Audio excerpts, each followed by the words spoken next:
Both texts explore the theme of love. It's a classic start to a comparative essay, but it's a dead end.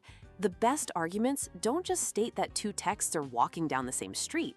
They analyze why they're on opposite sides, what they see differently, and what that reveals about the street itself.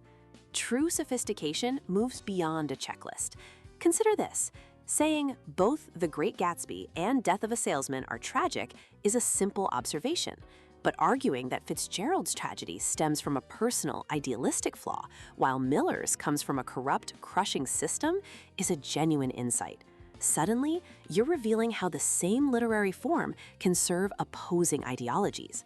The magic isn't in the texts alone, but in what their relationship illuminates.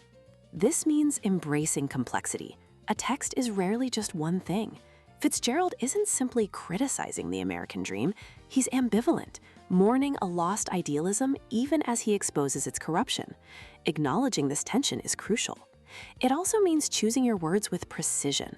Avoid absolutes like proves or only. Instead, use words like suggests, primarily, or often. This isn't a sign of weakness, it's a sign of intellectual honesty, showing you understand that literature is about interpretation, not simple facts. The ultimate goal is synthesis. You must answer the most important question: so what? What does comparing these two texts show us that we couldn't see otherwise? Comparing Gatsby and Wilde, for instance, doesn't just show two different views on identity. It makes visible a shared cultural anxiety about whether the self is something to be discovered or something to be created.